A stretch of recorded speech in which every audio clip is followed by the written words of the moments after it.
लेके बच्चा जाएगा? तो 3 किलोमीटर से साइकिल लेके बच्चा आता, फुट ब्रिज में चढ़ा पाएगा कोई साइकिल? उसमें तो और हानि है सर।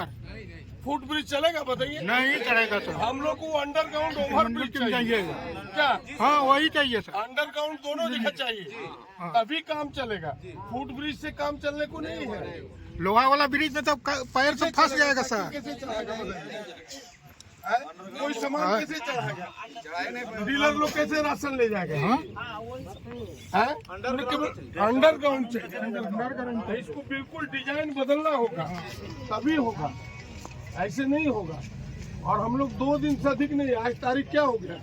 13 फरवरी। हाँ 14, 15 नहीं तो 16 को हम लोग वहीं से रैली। जिंदाबाद जिंदाबाद जिंदाबाद।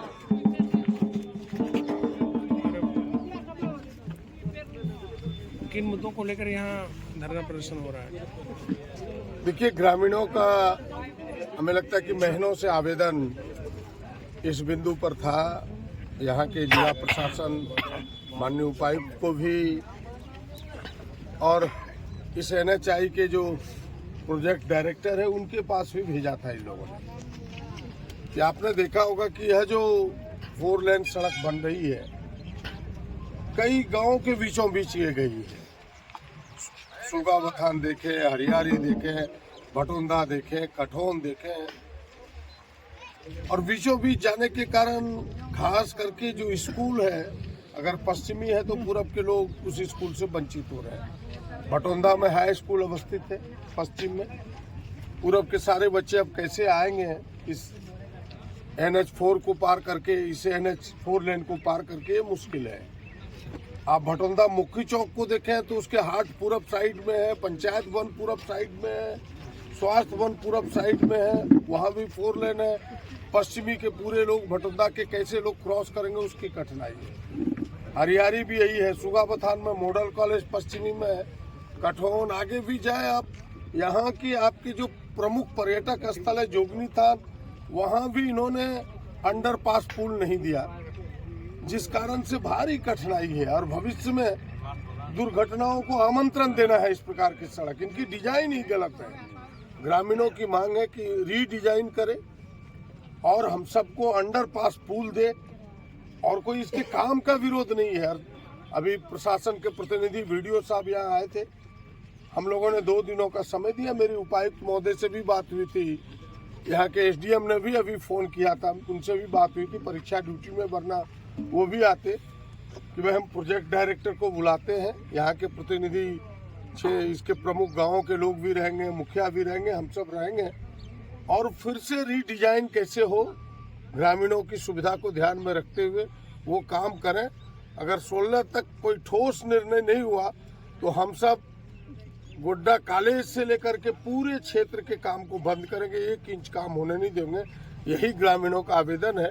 हम सब इसके प्रतिनिधि हैं, हम लोग जनता के साथ हैं, और जनता और प्रशासन के बीच एक ब्रिज का काम करके हम इसे समझौता कराना चाहते हैं, ताकि काम भी ना रुके, सांप भी मर जाए, लाठी भी ना टूटे। वरना जो ग्रामीणों का आक्रोश है वो आक्रोश कहीं तीव्र आंदोलन में ना बदले। इसीलिए हम लोगों ने 2 दिन का समय दिया है। हमें लगता है कि प्रशासन इसको सुलझाने का प्रयास करेगा। सर, कितने सबवे की मांग है आप लोगों की? क्या मतलब कि कितना जो पार पथ हुआ अंडरपास? हमें लगता है कि 4 मिनिमम तो देना ही होगा, तभी ये इसका समाधान होगा, लोगों का समस्या का समाधान होगा। लगातार एक्सीडेंट हो रहा है, उसके लिए भी कुछ कर रहे हैं? देखिए, एक्सीडेंट में हमने पहले भी कहा, आप देर से आए थे, हमने कहा कि इस तरह से एक्सीडेंट करके 8 लाख का मुआवजा दे देना बहलाने फुसलाने से नहीं होगा। इनके 2 मापदंड है। यही NHI ने एक्सीडेंट किया रांची में, जो वहाँ का टावर गिर के मरा, NHI के कारण वहाँ 50 लाख रुपया परिवार को दिया, और यहाँ हमारे परिवार को मात्र 8 लाख रुपया देके इन्होंने बहला फुसला दिया, 10 लाख दे करके बहला फुसला दिया। ऐसा संभव है कि एक परिवार का मुखिया मर जाए और 8 लाख में उसका पूरा परिवार का जीवन कट जाएगा? ये गलत है।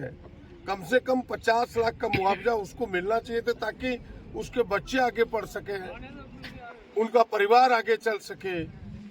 वरना हमको बताए इस प्रोजेक्ट के जो मैनेजर और मालिक है कि भाई यहाँ दब जा और गांव का लोग उनको चंदा करके 8 लाख दे दे। ये तो नहीं है न्याय। न्याय यही है कि भाई कम से कम उनके परिवार का जीवन चल सके, उनके परिवार के बच्चे आगे पढ़ सके, इतना मुआवजा जरूर देना चाहिए। हमें लगता है कि यहाँ बेईमानी हुई है। 8 लाख नहीं, कम से कम 50 लाख रुपया उस परिवार को मिलना चाहिए था।